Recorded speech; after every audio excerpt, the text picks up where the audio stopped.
हा प्रफुल्ल शिर्के, राहणार 3 डोंगरी झोपडपट्टी, गोरेगाव पश्चिम, मुंबई.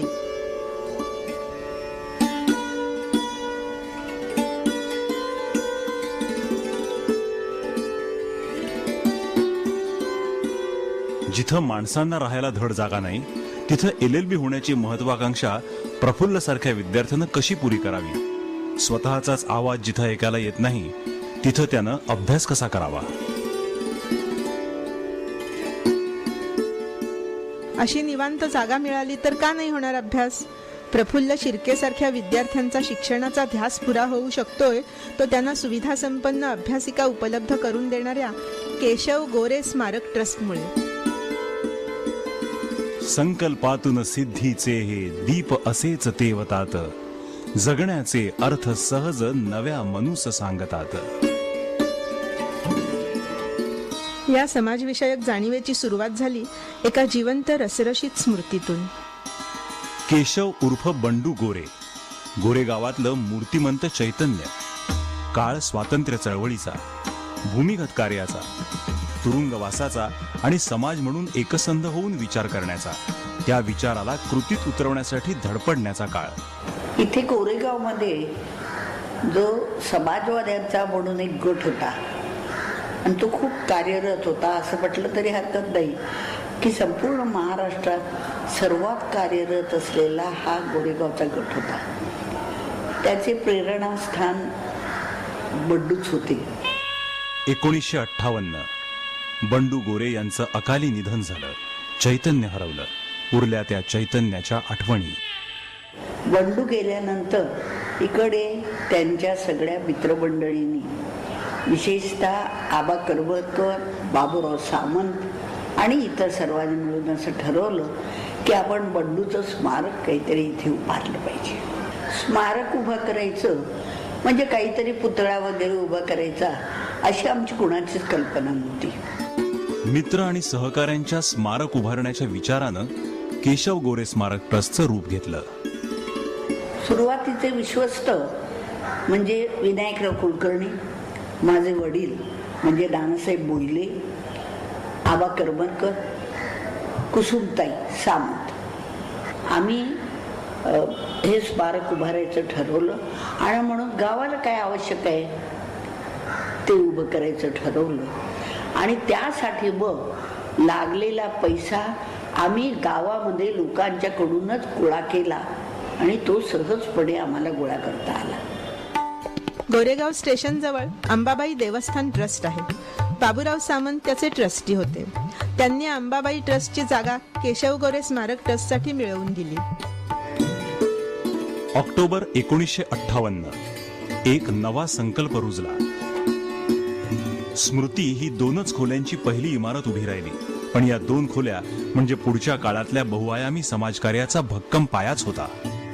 सुरुवातीला आम्ही मेडिकल आरोग्य केंद्र म्हणूनच सुरू केलं आणि मग या इथे ज्या 2 खोल्या बांधल्या त्याच्यामध्ये तज्ज्ञ डॉक्टर बोलून, सल्लागार बोलून त्यांच्याकडून लोकांना फुकट सल्ला मिळवून देण्याची सोय आम्ही केली. त्यावेळेला फक्त आमच्या आरोग्य केंद्रात दात पाडले जात असत, दात काढले जात असत. दात लावायची त्यावेळेला सोय नव्हती. पण 1 रुपयाला डॉक्टर दात काढायचे, 1 रुपयात. त्यामुळे आमच्या या आरोग्य केंद्राचं नाव कधी कधी बहुतेक लोकांना एक दाताचा दवाखाना म्हणून माहिती असतं. सुरुवातीच्या काळात नेत्ररोग तज्ञ डॉक्टर भारा मोहिले, स्त्रीरोग तज्ञ डॉक्टर कुमुदिनी गुप्ते, डेंटिस्ट डॉक्टर शालन आणि डॉक्टर सुमती मोहिले, नाक कान घसा तज्ञ डॉक्टर PP कर्णिक ट्रस्टला सहकार्य देऊ लागले. पुढच्या काळात डेंटिस्ट डॉक्टर शरद तेंडुलकर, नाक कान घसा तज्ञ डॉक्टर सुधीर जोशी, नेत्ररोग तज्ञ डॉक्टर शरद कार्यकर यांचंही सहकार्य मिळू लागलं. आरोग्य केंद्राच्या या उपक्रमांचा व्याप दिवसेंदिवस वाढत चालला. मोठ्या जागेची गरज भासू लागली. काही दिवसातच मूळच्या 2 खोल्यांना हॉलची जोड देण्यात आली. जागेची कमतरता दूर झाल्याबरोबर आरोग्य केंद्राच्या जोडीनं व्याख्यानमाला, रीडिंग रूम, दुर्मिळ संदर्भांचं ग्रंथालय, विद्यार्थ्यांसाठी अभ्यासिका, भाषा वर्ग, योग वर्ग, खेळ असे अनेक उपक्रम सुरू झाले. अभ्यासिका हे केशव गोरे स्मारक ट्रस्टचं खास वैशिष्ट्य. गरजू विद्यार्थ्यांना अभ्यास करण्यासाठी योग्य अशी जागा उपलब्ध करून देण्याची आवश्यकता ट्रस्टला तीव्रतेनं जाणवली. अभ्यासिकेची कल्पना सुचली खरं म्हणजे मला वाटतं मृणालताईंच्या डोक्यातून. 3 डोंगरीवर असं फिरताना एकदा संध्याकाळच्या वेळेला ही झोपडपट्टीतली मुलं बाहेर रस्त्यावर येऊन अभ्यास करायची. आम्ही असं बघत होतो की लोकांची घरं लहान, 1 खोली 2 खोलीची, त्याच्यामध्ये एक अभ्यास करण्याची इच्छा असलेल्या विद्यार्थ्याला सुद्धा अभ्यास करणं अशक्य होतं. हे लक्षात घेऊन त्याला कुठेतरी शांतपणे अभ्यास करता येईल, ज्याची इच्छा असेल त्याला व्यवस्थित अभ्यास करता येईल अशी जागा असावी अशी कल्पना करून आम्ही ही अभ्यासिका बांधली. जवळजवळ 300 मुलं 4 शिफ्टमध्ये अकॉमोडेट होतील अशा प्रकारे आम्ही ती अभ्यासिका सुरू केली. आणि मी सांगतो की हे ट्रस्टने या उपनगरात केलेलं हे पहिलं काम आहे. ट्रस्टची अशी इतक्या वर्षानंतर ख्याती झालेली आहे की तुम्हाला जर फर्स्ट अटेम्प्टमध्ये चार्टर्ड अकाउंटन्सी करून पास व्हायचं असेल तर केशव गोरे ट्रस्टमध्ये अभ्यासाला जावं. 2 फेब्रुवारी बंडू गोरे यांच्या या स्मृतिदिनी मान्यवर विचारवंतांच्या व्याख्यानांची मालिका गुंफली जाऊ लागली. त्यात आजवर मधु लिमये, विनायकराव कुलकर्णी, विजय तेंडुलकर, जॉर्ज फर्नांडिस, मेधा पाटकर, भूतपूर्व निवडणूक आयुक्त TN शेषन इत्यादींची अभ्यासपूर्ण भाषणं झाली आहेत. ही व्याख्यानमाला अजूनही नित्यनेमाने दरवर्षी होतच असते. हे सगळे उपक्रम दीर्घकाळ चालवायचे, त्यात काळाच्या गरजेनुसार नवनव्या उपक्रमांची भर घालायची, तर आर्थिक पाठबळाची गरज भासते. छोट्या छोट्या देणग्या, कामाचं प्रत्यक्ष सहकार्य यातून 1988 पर्यंत ट्रस्टचा संसार चालतच होता. पण तो होता ओढगस्तीचाच, मात्र विलक्षण चिकाटीनं, जिद्दीनं आणि निष्ठेनं चालवलेला.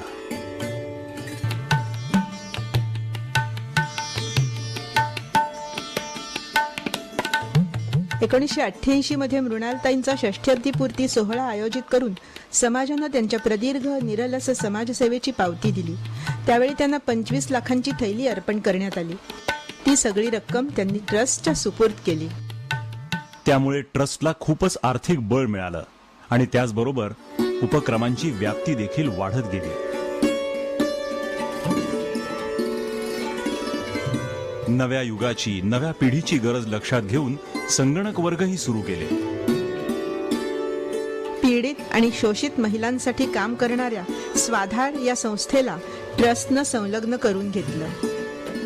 समाजात जे स्त्रियांवर विविध प्रकारचे अन्याय अत्याचार होतात, हुंडाबळी असेल, बलात्काराच्या केसेस असतील किंवा कौटुंबिक हिंसाचार असेल, ह्या हिंसाचाराच्या ह्याच्यात स्त्रियांना कुठेतरी एक आश्वासक जागा मिळावी, आपलं मन मोकळे करून बोलता यावं आणि त्यांच्या अडचणी सोडवण्याच्या दृष्टीने प्रयत्न करता यावेत, या उद्देशाने ही संस्था स्थापन झाली.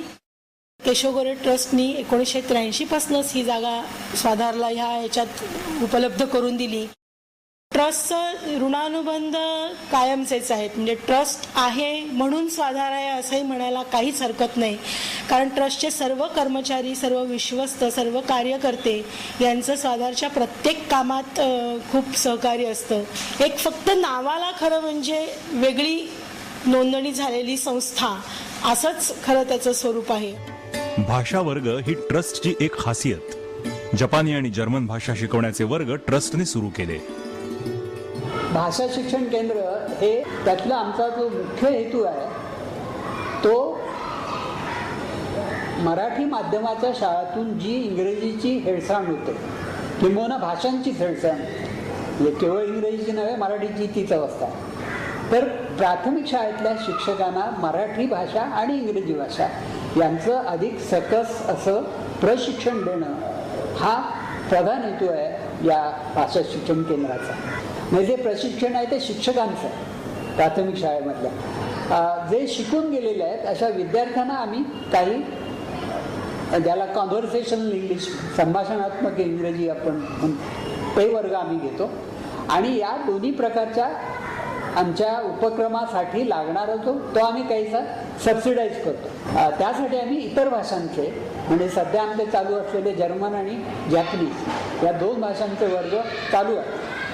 फ्रेंच आणि स्पॅनिश आम्ही जोडण्याची शक्यता आहे. सिनियर सिटीजनना त्यांच्या आयडेंटिटी कार्डासाठी त्यांना इथून बोरिवलीला जावं लागेल, ती अडचण दूर व्हावी म्हणून आम्ही इथं सेंटर सुरू केलं. जवळजवळ अजूनपर्यंत 6,500 ज्येष्ठ नागरिकांना त्यांना आयडेंटिटी कार्ड इथून देण्यात आलेलं आहे. उन्नतनगर ही म्युन्सिपल शाळा जी आहे ती केशवगोरे स्मारक ट्रस्टतर्फे दत्तक घेण्यात आली आणि मुलांच्या सर्वांगीण विकासाकरता या ट्रस्टतर्फे अनेक उपक्रम आम्ही इथे राबवतो. यामध्ये काउन्सिलिंग होतं, अभ्यासात मागे असलेल्या मुलांसाठी अभ्यास वर्ग, छंद वर्ग, चित्रकला वर्ग, तसेच बरेच काही उपक्रम जसे बुद्धिबळ वर्ग, कम्प्युटर क्लासेस आणि हे सर्व मुलांसाठी विनामूल्य शिकवले जाते. पूर्वी म्हणजे 97 साली जेव्हा शाळा दत्तक घेण्यात आली त्यावर्षी मुलांची गळती खूप मोठ्या प्रमाणावर होती, पण